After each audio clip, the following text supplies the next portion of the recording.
El Señor esté con ustedes. Evangelio de nuestro Señor Jesucristo según San Lucas. Un doctor de la ley se levantó y le preguntó a Jesús para ponerlo a prueba: Maestro, ¿qué tengo que hacer para heredar la vida eterna? Jesús le preguntó a su vez: ¿Qué está escrito en la ley? ¿Qué lees en ella? Él le respondió: Amarás al Señor tu Dios con todo tu corazón, con toda tu alma, con todas tus fuerzas y con todo tu espíritu, y a tu prójimo como a ti mismo. Has respondido exactamente, le dijo Jesús. Obra así y alcanzarás la vida. Pero el doctor de la ley, para justificar su intervención, le hizo esta pregunta: ¿Y quién es mi prójimo?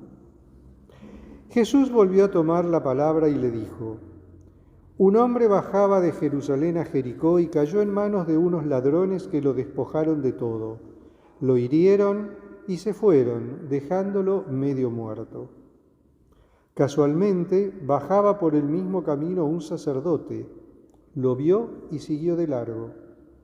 También pasó por allí un levita. Lo vio y siguió su camino. Entonces pero un samaritano que viajaba por allí, al pasar junto a él, lo vio y se conmovió. Entonces se acercó y vendó sus heridas, cubriéndolas con aceite y vino.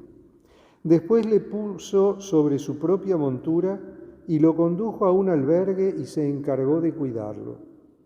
Al día siguiente sacó 2 denarios y se los dio al dueño del albergue, diciéndole: Cuídalo, y lo que gastes de más te lo pagaré al volver.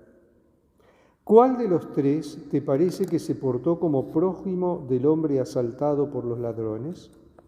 El que tuvo compasión de él, le respondió el doctor. Y Jesús le dijo: Ve y procede tú de la misma manera. Palabra del Señor.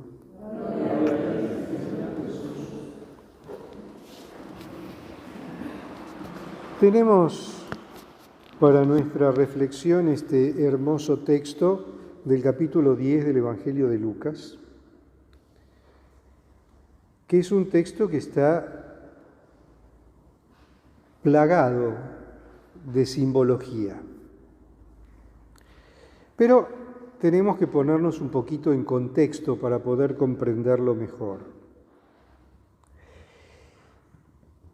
¿Quién es un maestro de la ley? ¿Quién es el maestro de la ley? Un maestro de la ley era un erudito israelita, en este caso seguramente era judío, porque estábamos en Judea, que era un estudioso de la ley. Estos maestros de la ley se dedicaban a estudiar la ley, a profundizarla y también a enseñarla. Eran personas muy piadosas y al mismo tiempo muy eruditas. Tenían un muy buen y profundo conocimiento de la ley. Que un maestro de la ley se haya acercado a Jesús para preguntarle sobre su doctrina no es algo que nos tiene que llamar la atención. Era muy normal en aquella época, donde surgían rabís o maestros por aquí y por allá que iban predicando la doctrina del judaísmo. Entonces, estos maestros de la ley se encargaban de verificar que lo que estaba enseñando este rabí fuera de acuerdo con la doctrina que enseñaba el Sanedrín, con la doctrina de la Torá, de la ley de Dios. Entonces, que este maestro de la ley se acercara a preguntarle a Jesús por su doctrina no es algo que nos tiene que llamar la atención. Entonces le hace la pregunta más obvia: ¿cuál es el más grande de todos los mandamientos? Y Jesús, en cierto modo, le devuelve la pelota y le dice: ¿qué lees vos en la ley? Y el maestro de la ley le dice: el primer mandamiento, el mandamiento más grande de todos es amar a Dios con toda tu fuerza, con todo tu espíritu, con todo tu ser, y amar a tu prójimo como a ti mismo. Y Jesús le dice: bueno, perfecto, es así, contestaste bien, está perfecto, hace eso y vas a tener la vida. Y el maestro de la ley redobla la apuesta y le pregunta, ¿y quién es mi prójimo? Y esta no es una pregunta tan malintencionada. ¿Por qué? Porque en el Israel de tiempos de Jesús existían varias corrientes teológicas. Algunas que eran muy estrictas y muy apegadas a la letra de la ley, y otras que eran un poco más amplias, más abiertas. Y en lo que corresponde o en lo que respecta al tema del prójimo, había algunos grupos que eran muy estrictos y que consideraban que el prójimo eran solamente los miembros del pueblo de Israel. Y que por consiguiente yo solo debía amar a los que eran miembros de mi pueblo. Los que no eran miembros del pueblo no tenían por qué ser ni amados, ni respetados, ni cuidados. Este amar y respetar al prójimo se extendía a lo mejor a algún extranjero que yo tuviera como huésped o a algún sirviente o algún esclavo que no fuera originariamente del pueblo de Israel. Pero los demás quedaban todos excluidos. Y había otras corrientes un poco más amplias que aceptaban que el prójimo era todo ser humano que anduviera caminando por ahí. De manera que esta pregunta tampoco es demasiado extraña. Lo que sí resulta especial es la respuesta que le da Jesús. Jesús no le responde por sí o por no le dice este o aquel, sino que le hace un cuentito. Y le relata lo de este hombre que iba de Jerusalén a Jericó, etcétera, etcétera, etcétera. Y bueno, Jerusalén ya sabemos, es la ciudad santa, es donde está el templo de Dios. Es la ciudad santa por excelencia, porque es la ciudad donde habita Dios, porque Dios habitaba en el santo templo de Jerusalén. Y Jericó es una ciudad que se encuentra abajo, Jerusalén está sobre el monte Sión, arriba, Jericó es una ciudad que se encuentra abajo, en el valle, una ciudad donde la vida se hace bastante difícil porque es un lugar donde hace muchísimo calor y que además era considerada una ciudad de pecado porque era una ciudad con mucho intercambio comercial, con todo lo que eso implica. Había intercambio comercial de todo tipo, a buen entendedor, pocas palabras. Este hombre que baja de Jerusalén a Jericó viene designado como un hombre. ¿Cómo lo tenemos que entender a este hombre? ¿Qué era? ¿Un miembro del pueblo de Israel?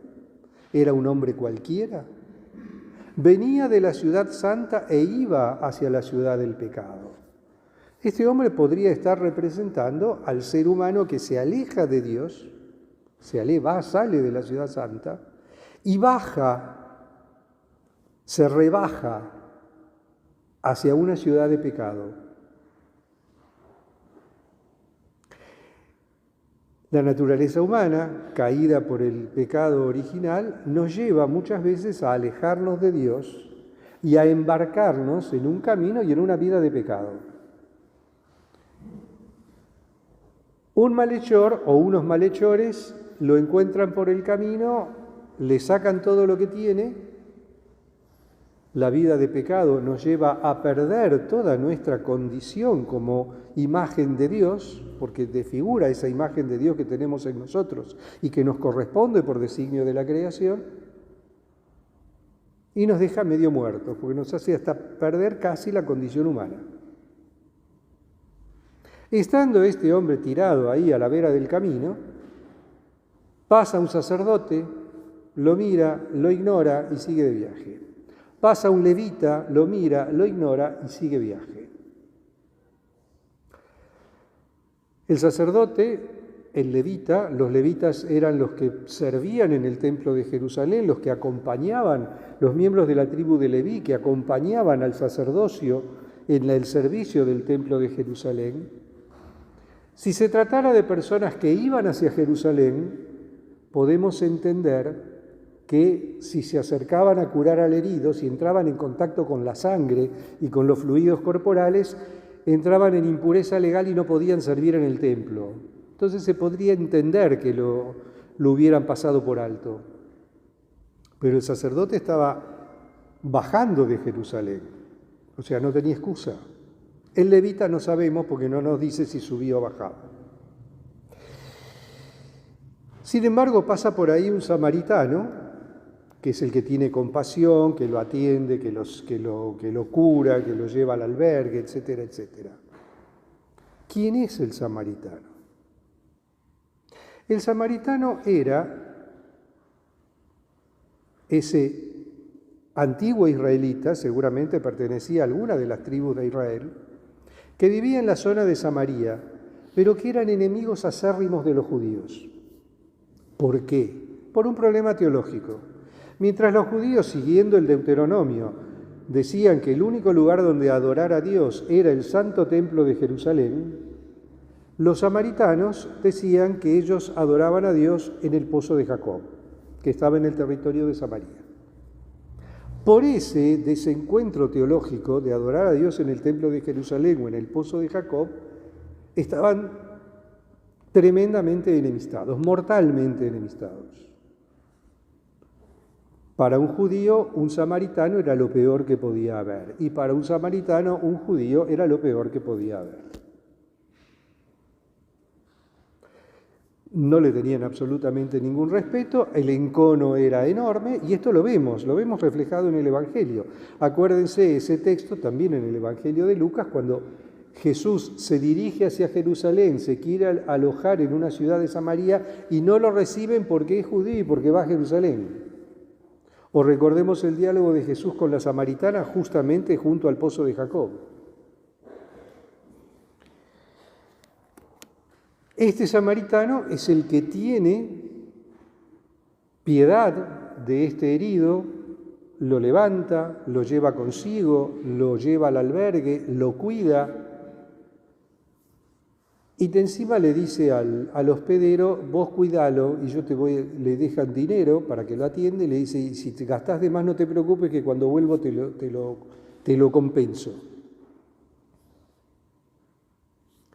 Este samaritano despreciado es el que tiene compasión de este hombre que está caído. Y entonces Jesús le pregunta al doctor de la ley, ¿quién se comportó como prójimo del herido? Y el doctor de la ley no quiere decir que es el samaritano, porque no querían ni pronunciar el nombre. Le dice, el que tuvo compasión de él. Y entonces Jesús le contesta, bueno, vos andá y hacé lo mismo.